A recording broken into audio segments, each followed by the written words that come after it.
There is an important theme which I wanted to share with you, for which I could not come up with a suitable title, and what you have is the best that I could give. But what I want to share in that is not exactly what the title conveys. So let's leave aside the title and dwell on the theme itself.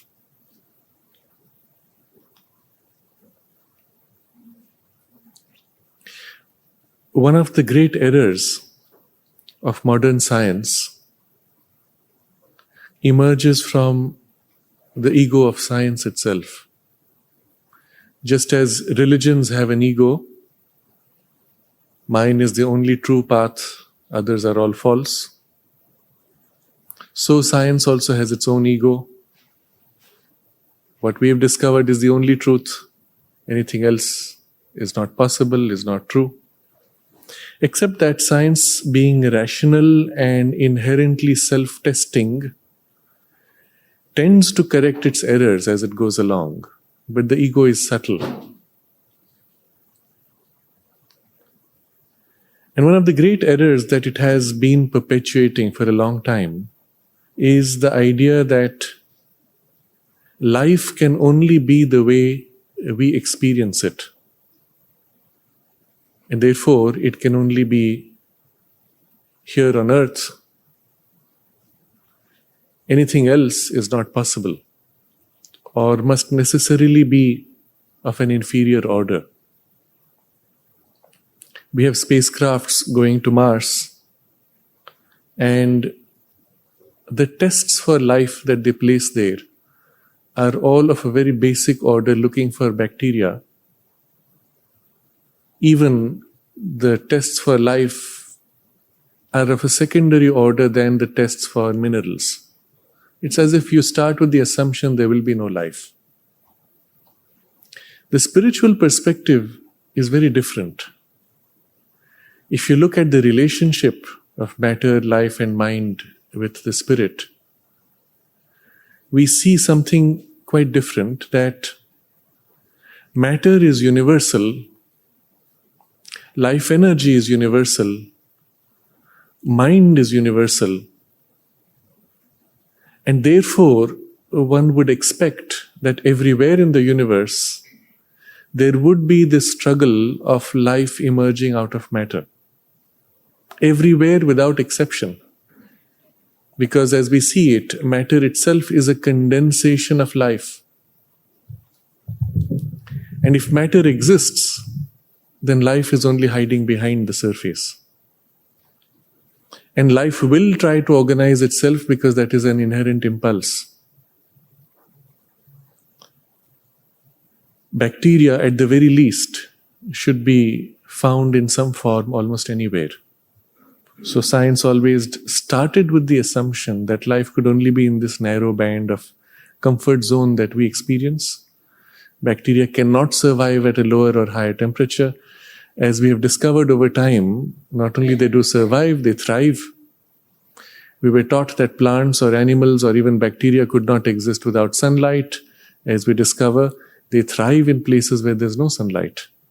Deep down under the ocean, where no light reaches at the bottom, at pressure of hundreds of pounds per square inch, 2 or 3 kilometers down in the water, where the water has no oxygen and no sunlight, you find not only bacteria thriving, but all kinds of creatures, fish, worms, blind fish. What do they feed on? They feed on something which feeds on something which feeds on what? From the volcanic chemicals emerging from the seafloor at a temperature that is nearly boiling point. We go under the earth, down a few hundred meters. Life doesn't stop. There are bacteria which live without sunlight and oxygen. They feed off the stone. They generate their heat from the material they find in the stone, and we find this going down all the way several kilometers into the earth, where it gets too warm, and we still find bacteria thriving.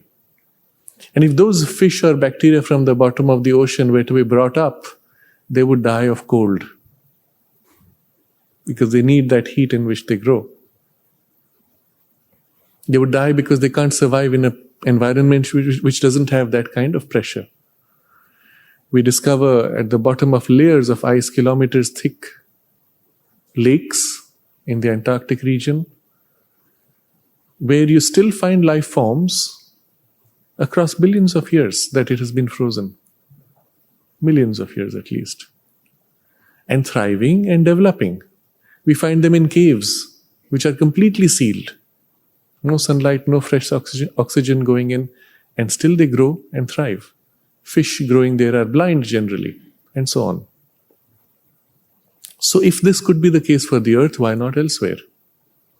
One of the moons of Jupiter, Europa, is found to have an ocean covered with one thick layer of ice around.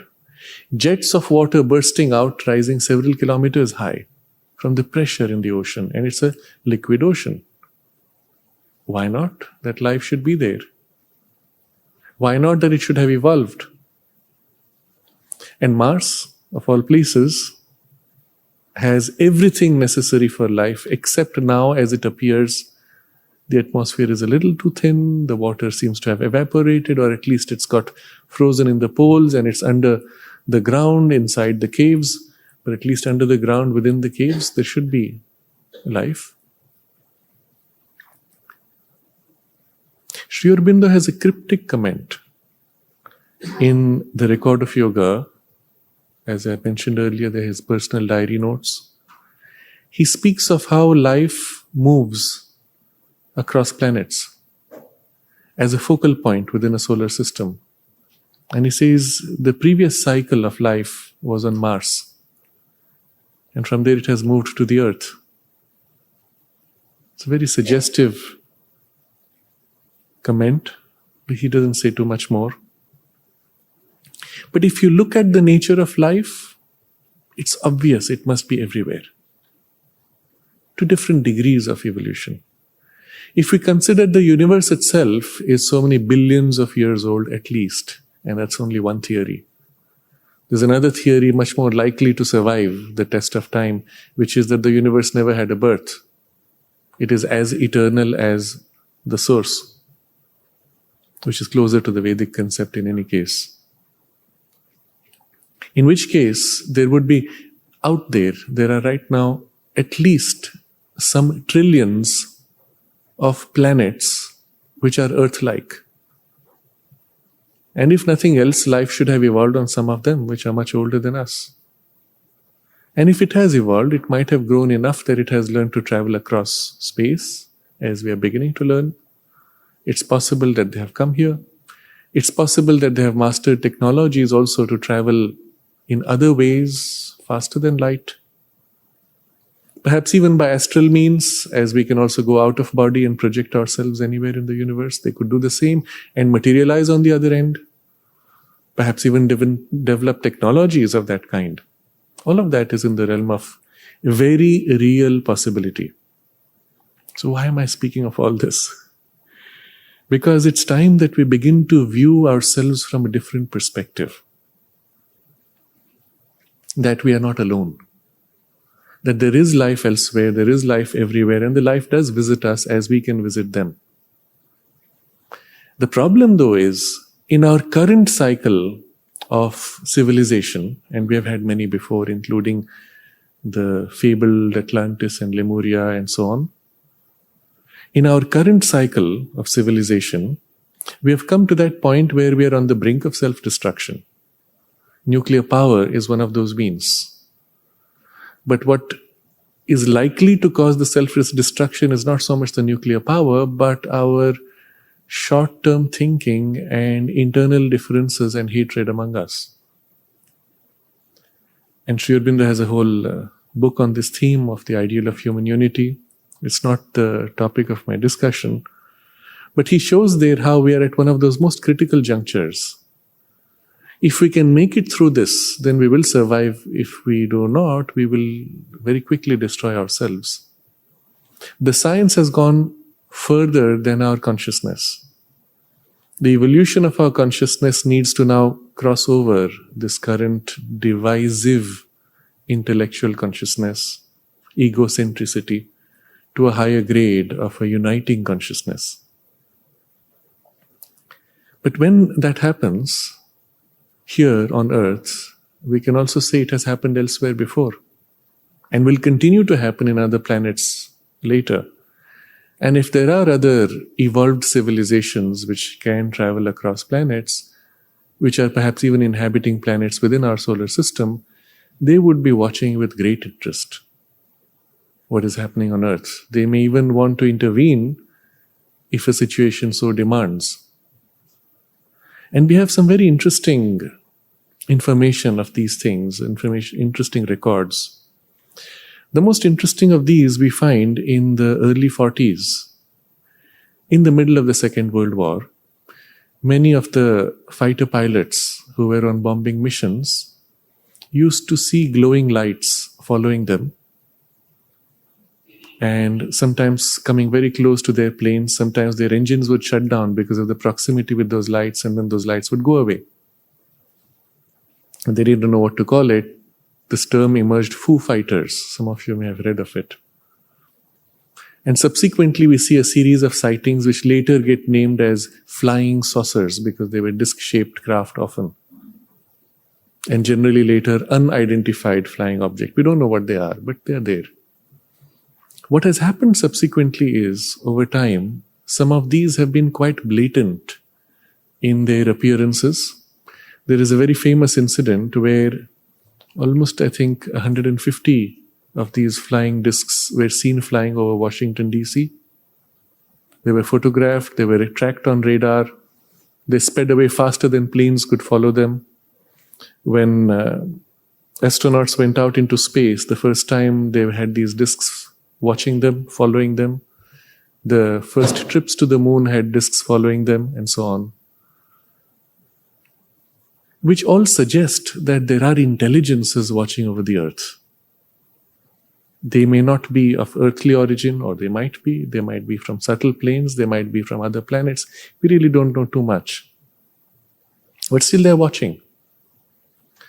From a purely spiritual perspective, we will say there are many divine beings whose job it is to ensure that the earth evolution is protected and guided along safe lines. But why not that there are also material beings who have similar objectives? And we find some very interesting incidents which are now part of the declassified documents. Which, one of them, for example, on one of the Air Force bases here in the US, where they had nuclear missiles pointed to Russia and other places, a UFO appeared, hovered over the base, and all the power systems shut down in the base. So they didn't know what to do. They didn't know if it was an attack from a Russian secret craft or whatever. And then they found when the main power shuts down, all the missiles have their own internal battery backup. Those began to fail. And all the missiles shut down. And the UFO left. The power came back, but the missiles remained shut. They went to study what happened, and they found the computer chips for guidance of the missile had been fused. They had been melted. And at the same time that this happened in the US, the same thing happened in Russia, then USSR. A craft appeared, disabled all their missiles. Now these are part of declassified documents. People who have been witness to this have come out in public and so on. But in the public domain, it is a scary thought. For the military, it's a scary thought. There is a power out there that's more powerful than our military, which can affect all of our craft and so on. There have even been attempts where beings from these crafts have landed, met with people, interacted with them, given messages saying that your experiments with nuclear power are extremely destructive, it's going to unbalance the Earth's ecosystem, you have to stop over-the-air explosions. I give an example here of one case which took place in Brazil in 1952 and 53, where the being from the craft, human-looking, completely human being, came and met with this person. They had long conversations which were documented and published in 1956. And interestingly, they include not only descriptions of the uh, damaging results of nuclear radiation and over the ground open air nuclear tests, but also the fact that as a result, there will be certain changes in life forms, new kinds of diseases will appear, the ozone hole forming, the melting of the ice caps, and as a result, a disbalancing of the Earth's balance. It's a spinning top after all. If the ice melts in millions of tons very rapidly, it can disbalance something which is spinning so fast. And all of these descriptions are documented in a book published in 1956, and not one, there are many, many such cases. All of which have been validated later by science. In fact, the earliest references to the ozone hole forming are found in this one text and in another, which was a letter sent out by somebody in Switzerland. You may have heard of somebody called Billy Meyer, who had a series of contacts with people from flying saucers. He was asked to send out these letters to various heads of scientific study groups, heads of government, in the 1970s. As a result, scientists began to verify whether this is true, and they discovered their satellites were set, they were programmed to ignore any data which went beyond a certain level. And the ozone hole was already crossing that level, that threshold. So they had to recalibrate their satellites, and they discovered, yes, there was an ozone hole already. And this took place because of these letters. There are very interesting things like this. Mother herself has a reference to having seen a flying saucer, and she said, I'd like to meet one of those space beings. She leaves it at that. Then she makes a general comment. She says, there's an interesting letter of Sri Aurobindo where he says something like, we're too busy in this incarnation, we're too busy with the earth to worry about other planets.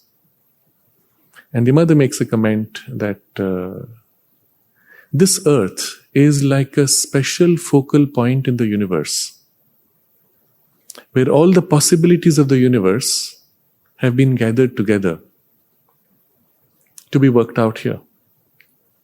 And in particular, the special feature of the psychic being is on earth. Now, it does not mean that it's not there in other places, but here it is highlighted, it is emphasized.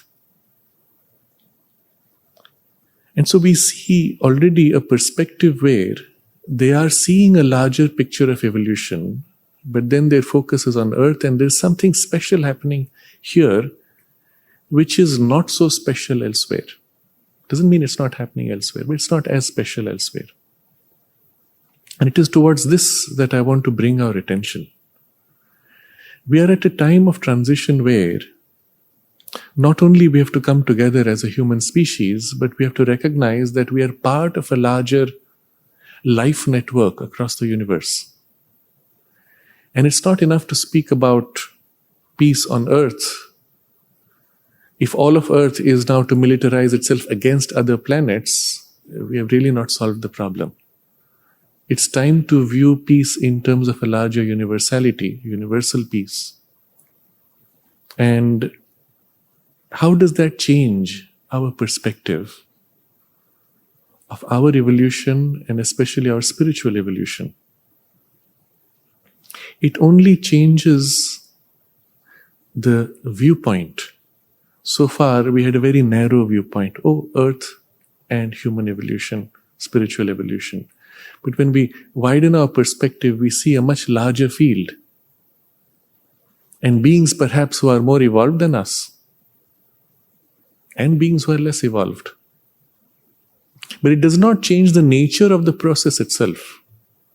Because everywhere in the universe, you will find the same principles of matter, life and mind, and so on. The whole ascending scale of evolution will be common everywhere. The life forms may have differences, just as even on earth, between races we have distinctions. Skin color, head shape, ear form, nose shape, lips. Certain variations exist. And we are quite rich in variation if you consider that way. And why not that other planets have their own variations? But the principle of a body and a life energy and a mind and so on, and the difficulties of nature would be common. And so it does not change the nature of the yoga, but it changes our perspective of our sense of self-importance. In reviewing our place, we also recognize that there is something distinct here which others may have experienced but not in the same way. And I'm going to touch upon two facets. One is the diversity of human types, which may not be so common in other species or other beings of other planets. And the other is the distinction that the psychic being, as a prominent principle in evolution, brings. First, Sri Aurobindo has a reference when he speaks of evolution. He speaks of two kinds of evolution: an individual evolution and a species evolution. He says that it's possible to have a species evolution where there may not be, for example, a reincarnation of individuals, but just the species itself continuing. In that case, he says, there will be a certain kind of uniformity, and part of the species dying out, another part developing, and so on, and leading to a very graded, slow process of evolution, where the collective identity would be stronger than the individual. We see this, for example, in ants, in bees. We also see it in larger animals which live in herds. So you have, if you observe sheep, they tend to follow each other. They tend to stay together. If one drifts off for too long, it tends to come back because the group consciousness is still strong enough to pull back. And then he says separately there can be an individual evolution which may continue across lives. And in the case of the human beings, both are on at the same time, but one may predominate the other. So we have also our herd instinct. We have also our collective evolution of a species, of a community, even of a linguistic subculture, and so on. All these things continue. Within that, we have the complexity that an individual evolution brings. And so it is possible, for example, that an individual is born within a community and stands out as being completely different. Because he is not just a product of the genes, but he also carries his own individual line of journey. This would not happen in a species where the individualization is not so strong and the psychic being is not so developed. You will recall also a comment of the mother. Not so cryptic, she was very explicit. She spoke of how the Chinese as a people originated from the moon. And she says when the moon became too cold for life, they migrated to the earth. And she made the comment that at that time at least, the psychic being, the individuality of the psychic being was not developed among the Chinese people. Subsequently, she said, after the war, things have changed. There's a huge mixture. Now I don't know how things are. But we can see here a possibility for an entire collectivity, a race, a species even, to not have a formed individualized psychic being and yet evolve as a collective.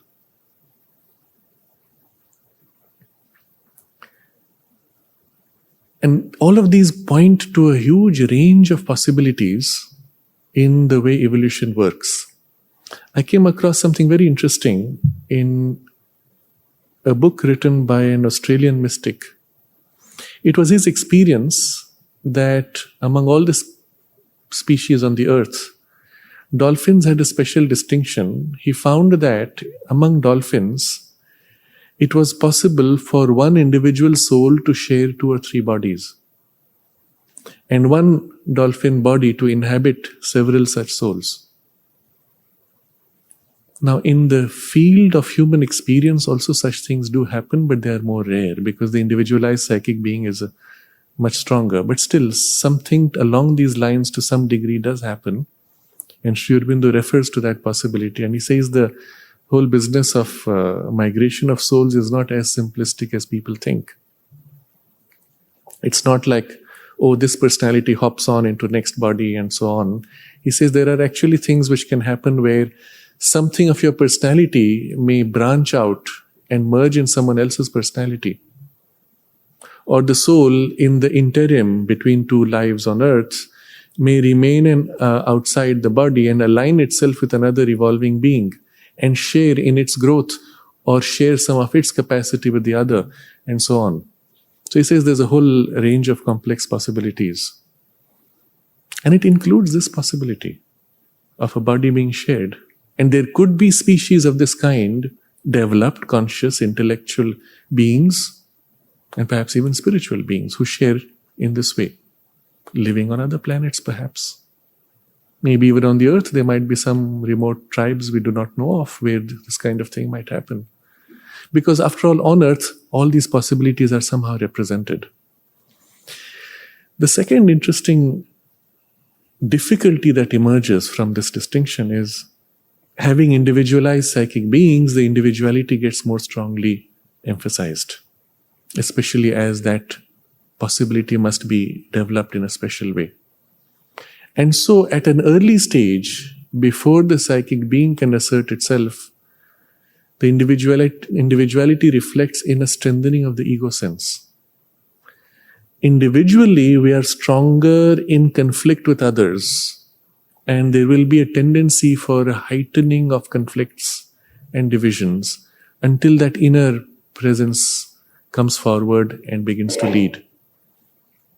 And so on earth, it could be even understandable that we have more conflicts than there might be on other planets or other species where there is greater uniformity or even a sharing of consciousness. And I'm saying all this because it's time we begin to widen our perspective and perhaps even prepare ourselves for the eventual possibility that we engage with beings from other worlds, other planets, and find our right place in the overall universal evolution.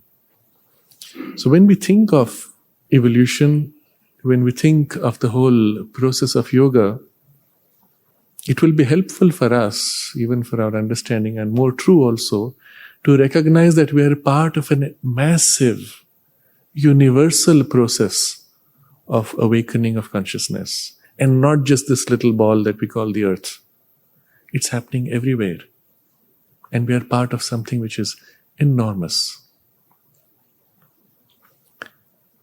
The whole universe itself, if we see from this perspective, is one being that is evolving. Consider the whole mass of matter in the universe is one continuity of substance. The same type, the same elements, the same atomic structures everywhere. It is one continuity of universal life force, which is even flowing in what we call empty space, across planets, across solar systems, across galaxies. One continuity of a universal mind, of which our mind is like a little island, fragment, small projections. And so if you looked at the whole universe in totality, you have a physical body, you have a life energy body, and you have a mind body. You could call the entirety of the universe as one being, conscious, with a universal mind, universal life force, universal body, of which we are like cells. Or perhaps you can say our galaxy is like a cell, of which our solar system is like a subcell, and our planet is like a smaller cell, of which we individual human beings are like a still smaller unit. And the whole journey is of this universal being. It is something towards this kind of a vision that many of the mystic texts point to. In the Veda, we have this Purusha Sukta, which is a description of the body, the being, the body of God. And it is described as having 4 parts and so on. So you can see it on a symbolic level, but you can also see it at a practical, material, cosmic level, that the whole universe is one person, one being who is evolving.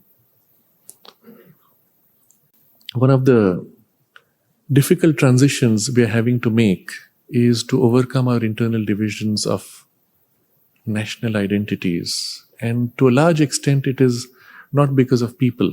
It used to be so, and the supramental consciousness has brought things together in ways we couldn't have imagined. But to a large extent, it is because of fear, and especially fear from the military interests. Fear of sharing of resources, fear of somebody else overwhelming, taking over what you have, and so on. If you look at international politics, it is only based on fear. There's nothing else. And it has all to do with resource sharing, oil, and things like that. There's no other reason for us not to come together. And so we are at a point where a nudge from outside might be helpful. At the end of the Cold War, 1988, I believe, Reagan was in Russia, and in a public meeting, he commented how easy world peace would be if there was an attack from outside the earth. The easiest way to bring people together is to have a common enemy. Of course, it doesn't really solve problems. Once the common enemy goes away, we start fighting again. But it was a kind of thinking which was a little novel at that point, but which may perhaps change, and not so much because of an attack from outside, but simply the recognition that there's life outside waiting to greet us if and when we overcome our own internal differences. So this is as far as I'm willing to go without putting myself out on a limb. I would leave it to you if you are further interested in this line of thinking and the implications that it means for our present and future. So this is as far as I felt comfortable sharing to begin with. I thought the rest of the time, since we have barely about half an hour, we could take any questions you have or continue from the questions which were pending the last 2 or 3 sessions. Yes. Yeah. I would like to have. Yes. Okay, we'll keep that for later. There was a movie about this, yes, attempt from outside, very famous. Mm-hmm. There are many such movies now of interactions with beings from outside. Generally, they tend to be scary movies because that sells better. But to think about it this way, if those beings with that kind of technology were not friendly, well, they would have done what they wanted to do long ago. So we have to start with the assumption that we are surrounded by friendly beings. Yes. I've got 2 questions. One, the first one, Sraddhalu, is if these higher evolved people, or at least the technology, could disassemble weapons, couldn't they also stop nuclear bombs? Yes. And the second one is about the type of beings having to evolve and take birth on Earth. Mm-hmm. Yes. So the second question is about typal beings. Yes. So the second question is about typal beings having to take birth on Earth. And I'll deal with that first before moving to the first question. And that has to do with other worlds, levels of consciousness. Each level of consciousness has its own experience of worlds of the vital being, vital consciousness, mental consciousness, and many domains within them. There's a whole infinity of universes within the universe. But the observation Sri Aurobindo makes is evolution involving an unfolding of a new possibility which was not there, inherent, is only possible in matter. Because all these levels of consciousness as if enter into complete inconscience to become matter. And so out of matter they can emerge and you have the experience of evolution. But on other planes where all these levels of consciousness are not so buried, hidden, you do not have the same kind of unfolding experience, and therefore one cannot call it evolution, but they have their own experiences of growth and development of their own possibilities. A vital being can become stronger, more skillful, more intelligent, and so on. You could call that evolution, but not evolution in this sense of something unfolding which was not present before. So the way it is described is beings of the higher worlds, including more spiritually evolved beings of the higher worlds, the gods, have to take birth on earth if they want to evolve further. Now, generally, the highest of these beings, the highest of the gods, Even there are gradations among them in consciousness. The highest of them don't like to do that. At best, they put out an emanation to assist in the human evolution, but in the process also they nourish themselves with a new dimension of human experience and so on. And we have many such examples in human history. But they generally don't like to incarnate because it involves entering the human consciousness, involves loss of their divinity, that sense of self-forgetfulness and the struggle and the mixtures and the muddiness that is associated with this material substance. And so the mother observes that they have promised, the highest beings have promised, she names in particular beings like Shiva, have promised to participate in earth life once the human body is transformed into a divine body, and they will not have to lose themselves into that struggle with ignorance, and then they would incarnate in material form and participate in the human play. But that is something still far. Until then, we have to do with their emanations. That's as far as your second question goes.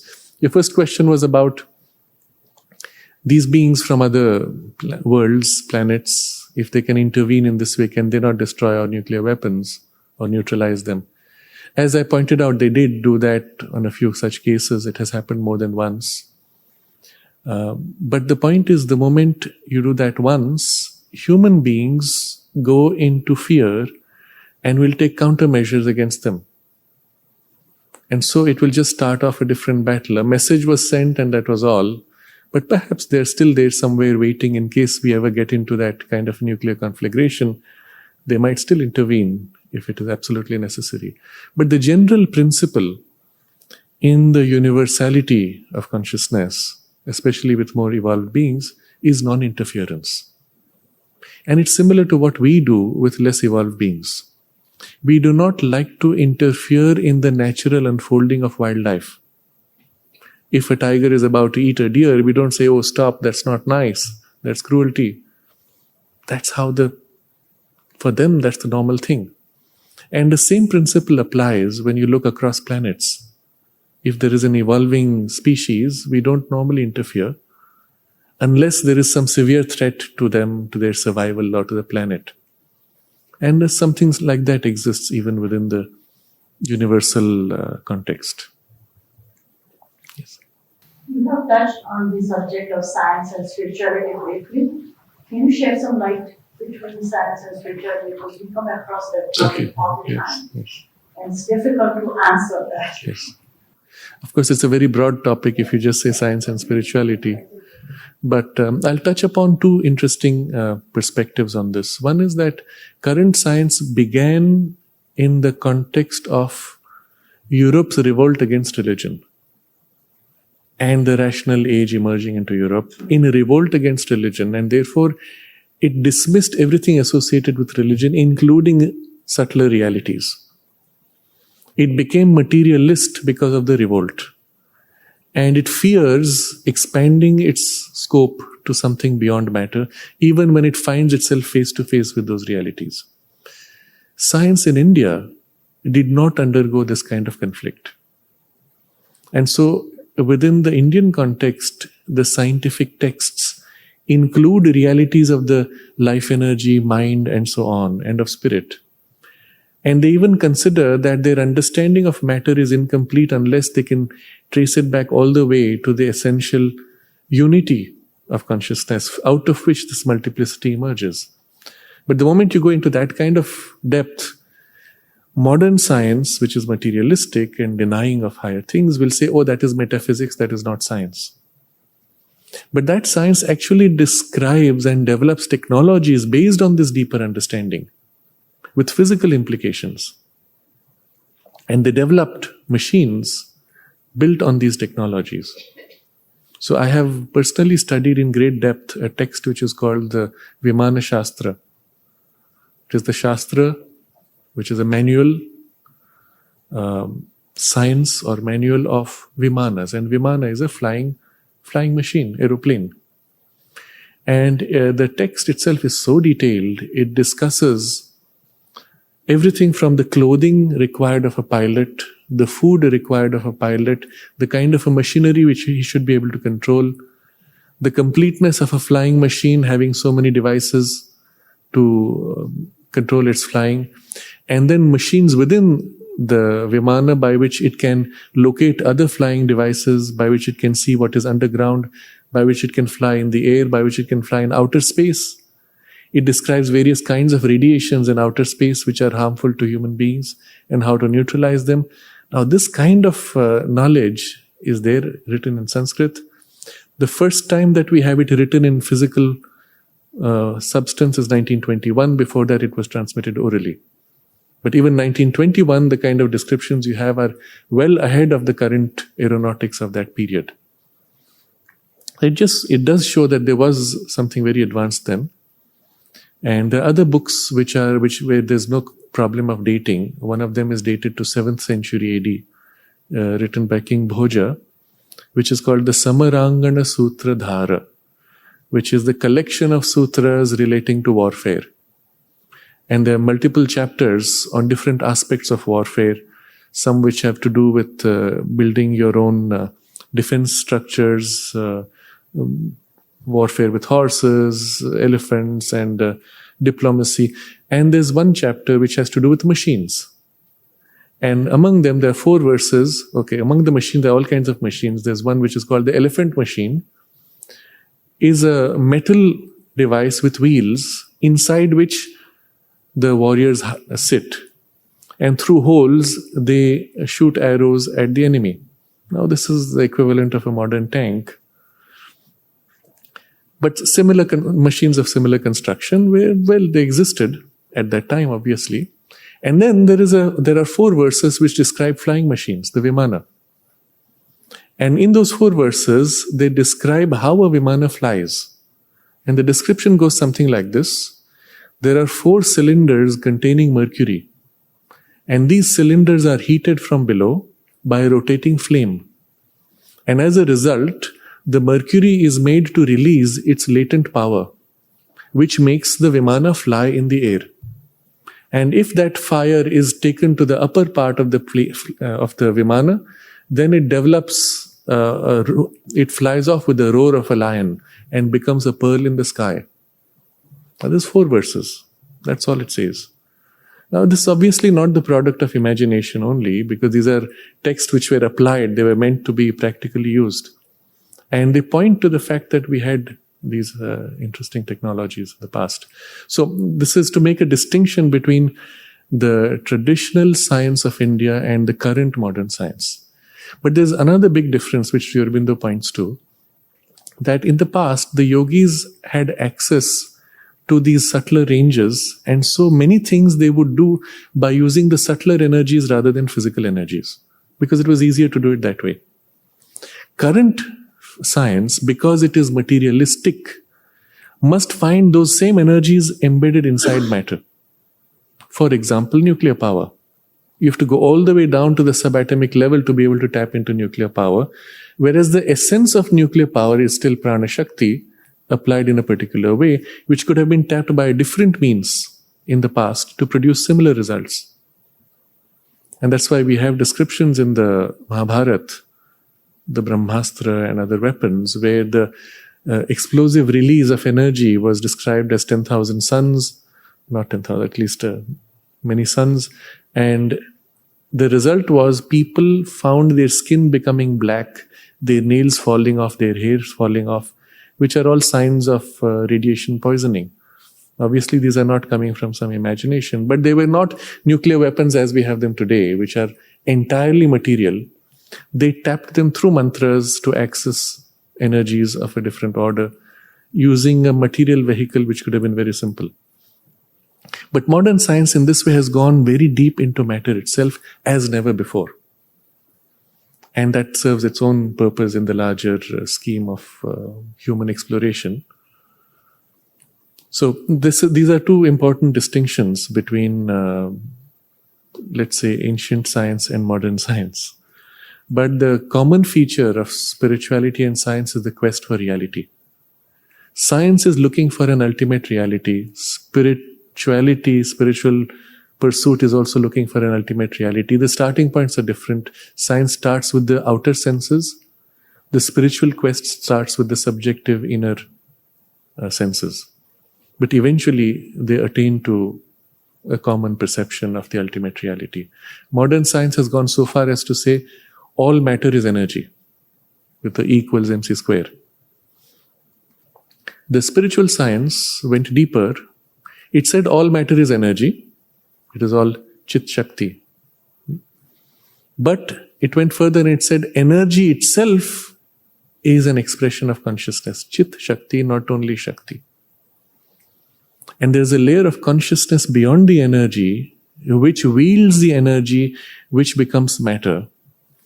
And it is possible for us not only to identify with that essential energy, but to identify with the consciousness behind and wield the energy by conscious choice and change the laws of matter. That's the direction in which the yogic pursuit goes, whereas science has only stopped there and looks beyond and is afraid to go further. Current science. But that will change. Sri Aurobindo in Savitri describes the vision of science. The first vision is where the universe is like clockwork machine. And it's all wonderful and fine. It seems to be a perfect description until it goes below the atom and then everything breaks down into a wave particle dance. And then he says there's a second movement of science which now sees everything in terms of wave particles and subatomic realities and energies. And it says even that must give way to a third vision of science, which will be the true vision. So we are on the brink of something like that. It's just for the general population, science is easy to understand than the spiritual science. Yes. Oh, then we can put another perspective. Outer science, what it does is it observes nature, takes some of nature's processes, intensifies them and uses them in a special way to improve human life. Okay, that's what science does and technology. And Sri Aurobindo says yoga has exactly the same thing. It observes nature, takes some of nature's special powers, intensifies them and applies them internally to change our internal states of consciousness. So what science does externally, yoga does internally, but the processes and the methods of both are very similar. So there's a perfect parity between the two. Yeah. On the human species and evolution, if we are talking about what we are evolving in the Vedas and in the ancient times, when the species was already developed at certain level, why it was destroyed and we have to start again? Okay, it's an important question. We see when we look back, and especially those of us who see beyond the modern narration of history, which is very shallow and superficial, when we look at our more ancient records, we see high peaks of culture, civilization, and then suddenly maybe even a spiritual development, and then a kind of a collapse, a breakdown, and a rebuilding again. Why is that necessary? That's the question. When we understand the cycle of human development, Sri Aurobindo takes pains to explain these steps. He says that at each step, something is reached, but it must be integrated with all the previous steps. So when mind emerges, it must turn back upon life and upon the body and reintegrate those with this new consciousness and raise them and recast them in its terms. So the human life with an intellectual consciousness is looking upon our life and recasting the life itself, but recasting also our values of the way we deal with our body, with our emotions, in terms of rationality. That's the difference between the civilized and uncivilized men, right? If after the intellect we move to a higher level of the intuition, intuition similarly will recast the way the mind works, the way our life energies work, and our body and all our values. Whole life will be recast. But if somewhere along the way a step is skipped, something is missing, it needs a fallback to correct, to recover, and then to move on. There's a very cryptic comment here Sri Aurobindo makes right at the beginning, I think, in the either Life Divine or Synthesis of Yoga. He says, the fact that the human species has recovered the power of the intellect so quickly indicates that it was developed before. And it was briefly lost because of For some reason of evolution, it had to go back and then recover. Even we speak of the Vedic period as an intuitive age, an age where intuition had come to the fore, but the power of rationality had not been sufficiently integrated. And therefore, there is a fallback, a recovery, a completing, a tighter integration of rationality, and then through that rising again into intuition. The question is, are we now ready to make the leap beyond intuition to the next level, which would be supermind? Or are we going to fall back because of something missing?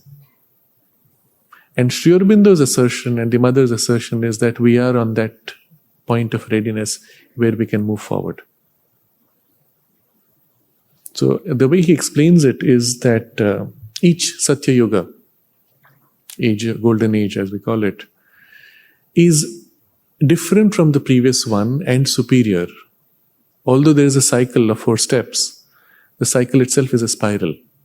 So the previous Satya Yuga and the coming Satya Yuga are distinct in this sense that the previous Satya Yuga had the experience of the divine consciousness in life, but through symbols, through an intermediary.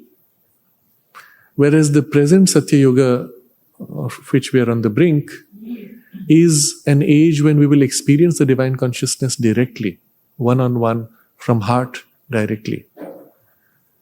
And that's why we have the same idea formulated in different words in different traditions. In the Christian tradition, they speak of the second coming, which takes place in the hearts of men. And that means the awakening of the divine consciousness in the heart, where we directly relate to the divine and we do not need any more the symbols.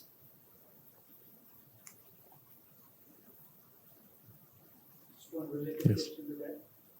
And if it is an evolution, then why in some of our Indian our spirituality, we call it a nirvana or moksha or something that you don't have to take a deep breath and those things. If you have to walk up, why then you want to stop and just go into the moksha and there is nothing there? Right. So this is a very important question. Why at all in the Indian tradition there is this idea of going into moksha or into nirvana and bypassing or ignoring evolution completely. Sri Aurobindo traces it back to a flaw, a limitation of the Vedic experience. You see, in the Vedic experience, they had the experience of the supramental consciousness, even if on an individual level, but the body was seen only as a vehicle supporting this higher spiritual experience, but not itself participating in it. Matter itself was not yet seen in the possibility of divinization. Matter was seen only as a supporting base. So the symbol we have is of the candle flame and the wick. The wick supports the flame, but it gets consumed in the process. The flame cannot exist without the wick, but the wick itself can never become the flame. So this kind of a subtle division still existed in that experience. The experience had not completely taken up the possibility of the body transformation. And this tiny flaw led inevitably to this final result that, well, if finally the body is not going to be divinized, what happens to it? It can only remain as a burden. A support, but eventually even the support becomes a burden. And what you find is the realization in Buddhism, which said you have to get rid of this domain of suffering. Realize the absolute to be free of the suffering. As long as you're in the relative, you can't be free of the suffering. Shankara comes after that like a correction where he says, well, the domain of suffering itself is a domain of illusion. So get out of the illusion. But in both cases, there is a getting out. There is not yet the concept of transformation. But then the rejection of material life in these two was so powerful that although there were a series of corrective events, corrective revelations, they were never enough to overcome the power of the illusoriness of the world, of those experiences. And they are valid experiences. So you find immediately after Shankara there is Madhvacharya, who brings back the Vedic ideal, who says that all this is Brahman, this world also is part of the divine consciousness and so on. But they don't have the same power. You find at the last stage, because there was the ascetic phase had begun by that time, And the ascetic phase has the effect of drying up the heart. So there is, in the last 500 years, a series of saints who bring back the heart, the emotion, the bhakti for the divine, and emphasize that as if a corrective balance. And then finally, there is the readiness to bring it all together with the ideal of including the body. And that's the work that Sri Aurobindo does. So if you see the sequence, there is a whole logic to it. And there is an unfolding. But at that time, during the Vedic period, that was all that could be done. Humanity was not ready for more. But through all this passage, it has as if prepared itself and is ready now for a change in the whole approach to the spiritual pursuit. It's not to say that the experiences of the Buddha or Shankara were wrong. They were experiences, they are valid experiences, you can have them even today. But they're not complete. In the very idea that the world is a domain of suffering to be abandoned, you have an internal conflict, because they speak also at the same time of the absolute having a nature and a divine nature. They don't use the word divine, they speak of the dharmakaya, which is the equivalent of the Satchidananda concept. And even in the illusoriness of the world, the question can be asked, where does the illusion come from? Who creates the illusion? And there's a whole chain of logic which follows from that. So you see an insufficiency in those experiences. They are valid, but they are insufficient. Eventually, one has to face the fact that the world exists, is a manifestation of the divine, and therefore is intended to be a domain of divine revelation and transformation. Yes. The role of karma's theory in Sri Aurobindo's philosophy. Karma is a principle of action and reaction. Anything you do has its ripple effect, and it's valid. Whatever may be the belief that one may have, it's a valid thing.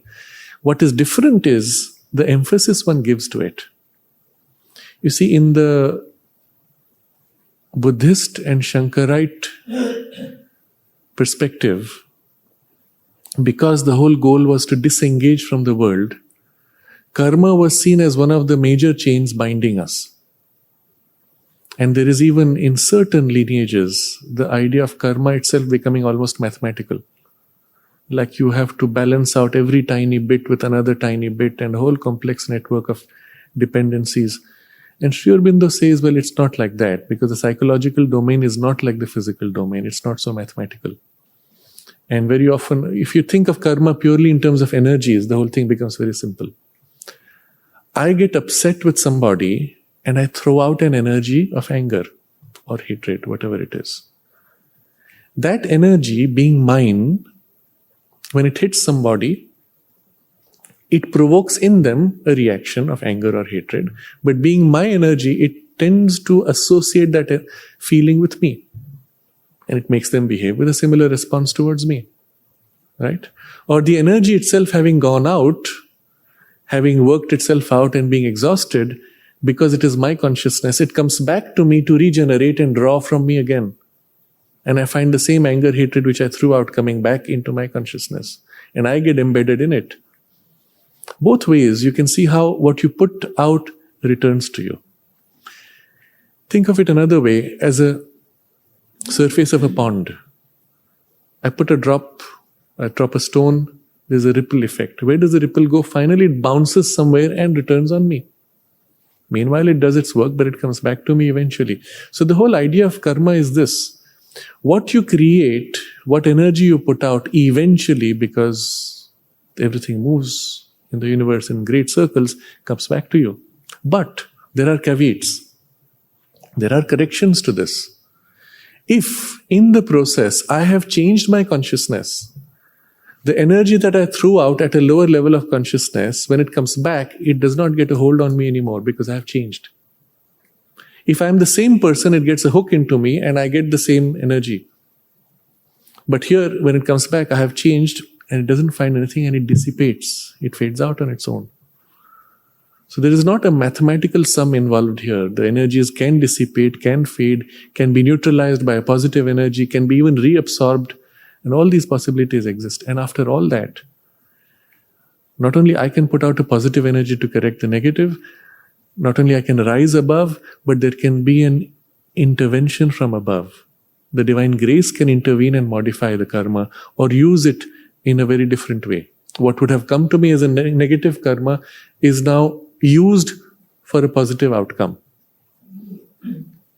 So in the general approach of spirituality, in the integral yoga, we recognize the place of karma but not give it an obsessive importance. Can you tell us something more about the theory of Shraddha? Yes. Just before that, there's an incident which comes to mind. Somebody's, it was narrated to us by one of the sadhaks. Their family astrologer informed them that so and so was going to die soon, some date was given. And of course they informed the mother. And mother simply heard and nodded. Then after a sufficient number of time had passed and nothing happened to the person, they went back to the mother and said, "Mother, just to let you know that he is fine." She said, "Yes, I know. I have erased his karma. I have erased his destiny," she says. Now, this idea that the divine grace can intervene and change completely is a very important principle. And it is possible because the divine grace does not act as a fragment. You see, we are all pieces working within a domain of pieces. So a piece will always find a larger piece in the infinity of the universe. And it can always get overwhelmed. But when the divine grace acts, it is not a piece, it is the totality of the oneness. When it acts as a whole. And there's nothing greater than that. And it can mold things from within because it is the very substance underlying everything. So it can just change from within and the whole problem is dissolved overnight. The knot is gone, the energy is dissolved, or it is redirected into something completely different. An example comes to mind where the mother was helping one of the businessmen devotees to set up a sugar factory in Pondicherry, Lalji Bhai, and she worked with him quite closely to see how far nature would collaborate in her work. And initially when they set up the factory, they found the machines breaking down very often. So it was reported to the mother. And the mother studied the problem and she intervened. And then after that, all the machines worked fine. And then she explained that the sugarcane, when it was being crushed, it had an anger of being crushed. And that energy of anger was accumulating and harming the machines. So mother said she created an occult formation by which the same energy released from the sugarcane was redirected now to protect the machinery. And an occult intervention of that kind is possible, to redirect energies and reassemble them. And it's a technology in that sense. And it worked fine after that. They had no problems. The factory continues to this day. Yes, you asked about Shraddha. So Shraddha, for those who may not know, is a traditional ritual which is performed once in the year to give peace to your ancestors. At least that's the way it is conveyed. You go and offer some things, offer water, do certain prayers for your ancestors, for their well-being, for them to have peace. And there are many stories which say things like, so-and-so passed away many years ago, but he's still unhappy, he's still stuck halfway between worlds because his further generations have not done the Shraddha to propitiate and to give him peace. So there are these ideas, so people do it almost as a compulsion of responsibility. But there's a truth to it which is not perhaps so fixed.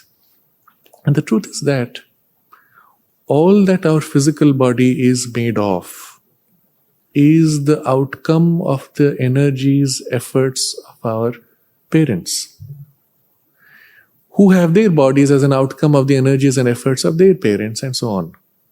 So in a sense, we carry in our body the energies, hopes, desires, efforts, good and bad, of our ancestors. And we rely on that to a great extent for all that we have. the good things they did remain in us, and we should be grateful to them. And in a sense, they continue to live in us. Their energies, at least, continue in us. So it's also an occasion for offering thanks, for offering gratitude. But if something of their consciousness is still embedded in that energy and they still draw nourishment from it, then we also, in offering thanks, offer them release. So this is broadly the idea behind it. There's a truth to it that, which we can validate with genetics. When you make a very strong effort to develop certain capacities, they are transmitted to the next generation. I mentioned this, I think, yesterday. And in the Ayurvedic system, we are taught that what you do to your body now remains as an imprint in the body consciousness and energies and survives down 7 generations. Similarly, what you have is the accumulation across 7 generations. The 7 number is probably more than just mystical. It seems to have a biological basis, because modern science confirms also that the body completely regenerates and replaces every cell and atom every 7 years. So the 7 number seems to have some meaning. Sri Aurobindo has a very interesting comment about when discussing epilepsy. He says that because of a certain defect in the nerves, there can be an attempt at possession, that beings of the vital world may try to get a hook into you, and the body's resistance instinctive to it is what we call the epileptic fits. And the cure, he suggests, if you can prevent the symptoms of epilepsy for 7 years, by then the body completely regenerates itself and completely closes those weaknesses. And after that, you will not have a problem. But even if once the incident recurs, you start counting your 7 years again from there. And this is very suggestive when you think about it. It means that the habits you inculcate, the habits that you have created, even one single experience, which has a strong imprint on the body consciousness, retains its imprint for 7 years. Unless, of course, you intervene and are able to somehow neutralize it. So this is just to give you a sense of the idea of something continuing. In my own consciousness, though, I have a natural revulsion to this sense of connection with ancestors. And I'm going to share the reason why.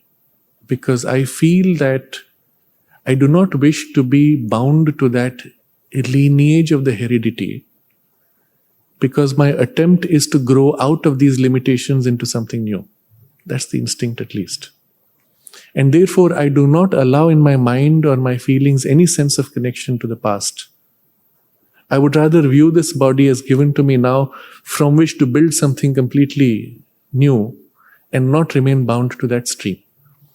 So from that perspective, if you have similar feelings or whatever form it may articulate itself in you, it would be better not to identify with those streams of the past so much if you are in the path of the yoga. Sri Aurobindo observes there are 3 influences which form us. There is the heredity, there is the environmental influence in our formation, and then there is the influence of what the soul brings. If your choice, then he says between these 3, if there's a conflict, finally he says the soul's imprint can override the other 2. Now it means, of course, that the soul is conscious enough and asserts enough. But if our choice is to take a path of yoga, of conscious self-evolution, where we want to exceed our limitations, then it is best to lean most on this 3rd principle of the soul's freedom. And whatever you have received in your heredity and environment, offer thanks and gratitude, but open yourself entirely and exclusively only to the divine force and to nothing else, including past and heredity and so on. That is a superior approach if we are to make significant progress. Yes. This might be a dumb question. Do then souls stay within a family or within a country or within, they do? The souls have a complete freedom of choice when they take birth. Generally, what happens at the time of leaving the body, the soul accumulates all the life experience, it reviews everything in a sweep of the gaze, in a moment though, and then automatically when you've absorbed all that, the consciousness turns to what's missing, what next, what's the need, what's the aspiration. And that turn defines the form and experience or need for the next life. And when it goes into rest, it is in preparation for that, absorbing this life, preparing for the next. And so when it wants to take birth, it looks for an environment most suited for that experience, especially if it's a more mature soul. In that case, if it finds by affinity, the family has provided a supporting base and being born in the same family will be helpful, it may choose that. Or it may choose a completely different environment for the need that it has. And accordingly, it may take even different culture, religion, race, etc. Rarely it switches gender, but it has the freedom to do that if it wants to. Okay, at the back first. At times it happens, a child is born and in moments, the child dies. So what is the essence of that child's birth? Mother explained this in this way: child death, children dying within a few days of birth and often seeming quite healthy. Mother explained it in this way. She said, when the soul moves to take birth, it moves from a state which is very different from where it sees as in a distance a point of light which attracts it. But there are mischievous beings close to the earth zone which may create false lights which distract or confuse it. And having taken birth, the soul may discover it is in the wrong place. And then it chooses to leave immediately. Or, the second variation, it finds the body defective or incapable for what it wants. And then it may leave. You had the question. I was wondering, do the souls ever travel together? Yes. It's a very interesting question. Do the souls ever travel together? There is something which we may call like a family of souls.